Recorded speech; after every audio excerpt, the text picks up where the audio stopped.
This is Mr. Palmer here, GCSE Computing video. I'm recording this one at work with a bit of a dodgy microphone, so I'm shouting. If it's still a bit quiet, forgive me, okay? So before you continue, I want to do a quick memory dump, okay? Hit pause and then write down everything you can remember about primary memory from when you were learning about hardware. Okay, so you should have remembered some of these things. First of all, it's made up of random access memory and cache, okay? Primary memory is volatile, so therefore when you turn off the computer, all the contents disappear. Alright, RAM is faster than secondary storage, which is the hard disk. Alright, but RAM itself is slower than the cache. That's why we take the current set of current set of instructions that the CPU thinks it's going to need, and the data for those calculations are loaded into the cache memory, so that the cache memory can work at a speed closer to that of the CPU. Okay, and remember, primary memory holds the programs and data that you're currently using. So this video is about memory management. Okay, so it's one of the functions of an operating system. The big question is, how does the operating system basically perform memory management? At the end of this, you should know what the four main functions in memory management are, okay, and how they're carried out. So first of all, why does your program need memory? Okay, here's some Java code. Whoa, this one's straight out of one of my slides, so therefore it's a random question at the bottom. But you can see basically I've got an integer a which has a value, got an integer b which has a value, I've got some an integer c which is equal to a plus b. Alright, so therefore I've got 3 bits of data which need to be stored. I've also got instructions, you know, a plus b, okay, and instructions which are to retrieve data, to do the calculation, to store it temporarily, to store it back in the main memory, etc, etc. Okay, so programs need memory because they're comprised of instructions and data, okay, and they all need to be stored somewhere, those instructions and data. Okay, so here's a little screenshot now. Okay, this is from Windows, and you can see, well, you tell me, what can you see from it? Okay, in the top left hand box over there, processes, this is obviously all of the processes that are currently running on the computer. So you can see what kind of what do you call it, processes are currently running. Okay, underneath it you can see there's a box which shows how the memory has been, there's a little like graph that shows how the memory is being divided up. So you can see I've got nearly 7 gig of RAM. No, I've got more than 7 gig of RAM. We've got 13 gig of RAM, of which nearly 7 gig is in use. 5 gig, just over 5 gig is free. Alright, and on the right hand side you can see some graphs. Have you noticed that it keeps on talking about physical memory? Why is it talking about physical memory? Alright, that's a question for you to possibly be able to answer now, or you might pick up on the answer of that slightly later on. Alright, so one of the functions of memory of the operating system basically is to allocate memory. What does that mean? Okay, so on the left hand side you can see I've got 100k of memory. It's a really rubbish computer from like 1985 or something. Okay, it's got 100k of RAM. Okay, so the operating system basically needs to allocate memory.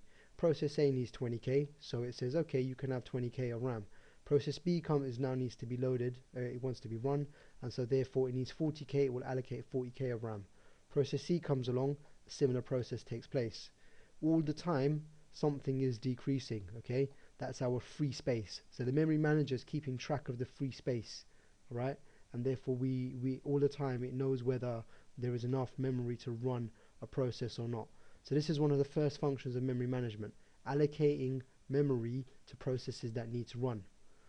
Now what happens next? Okay, process A has completed, therefore what's now going to increase? You may have thought to yourself, yes, the free space has now increased, okay, because when process D comes along and requires 20k, it can then be allocated a space in memory. Alright, so this is the second function of memory management. It's called deallocation. Notice I've called it deallocation, I haven't said it's deleting what was in the memory. Okay, that means that it's a bit like if you go into a restaurant, okay, and you finish eating at the table and you get up and you go away. For the next people to come in, the waiter's saying, yeah, you can sit at that table, but the stuff you left behind is still on the table. Okay, so when process A completes, that 20k of space in memory is marked off as free, but whatever was in there when the process was running, those contents are still there. Alright, that's so those of you are thinking, oh wait, this is why we need to initialize a variable when we're writing a program. Yeah, because if you just declare a variable but you haven't initialized it, it might end up with some junk data in it from the previous process that was occupying that space in the memory. Okay, so we got the first two functions of memory management. Number one, allocate memory space when you need it, and number two, you deallocate the memory space when it's no longer needed. Note, deallocate, not delete. Alright, now what happens if there isn't enough free space in the RAM? This is where you should have gone, oh yeah, that whole thing about physical memory. Okay, because remember over here, okay, you can see we got physical memory, and I got 13 gig of physical memory, but actually there may be more memory available for the operating system to make use of. Okay, so you've got your physical memory, which is your RAM, and then you may also have virtual memory, which is created on the hard disk, okay, in a swap file. You're going to see why I call it a swap file in a minute. So what is virtual memory? So say you're doing some work on your computer at the moment. You've got a PowerPoint open, you're watching something in VLC, alright, and you've got Google Chrome open with like a whole bunch of tabs, so it's taking up a whole bunch of memory, because we know how Google Chrome is a memory hog. Okay, so your RAM is kind of filled up. Now you need to use Word, so you don't have enough space previously. Your Google Chrome is moved over, so the pages of memory that belong to Google Chrome are swapped from the RAM into the virtual memory on the hard disk, okay, into the swap file. That's why hence the name swap file, because we're swapping pages. Alright, that then leaves us enough space to then load Word in the RAM. Okay, so there you are, you're working on Word, blah de blah de blah de blah. All of a sudden you need to use Google Chrome. Alright, well, the application that you're not currently using, for example PowerPoint, might then get the pages for that get swapped into the virtual memory, and then Google Chrome gets swapped back into the RAM. Alright, so this is the third function of the memory manager. Okay, it handles what happens when there is not enough main memory. Now here's something else. Alright, basically you got two processes running on the computer. You got YouTube, which is running in Google Chrome. Alright, so that's Chrome, which is one process, but you got another process which is actually handling your network connection.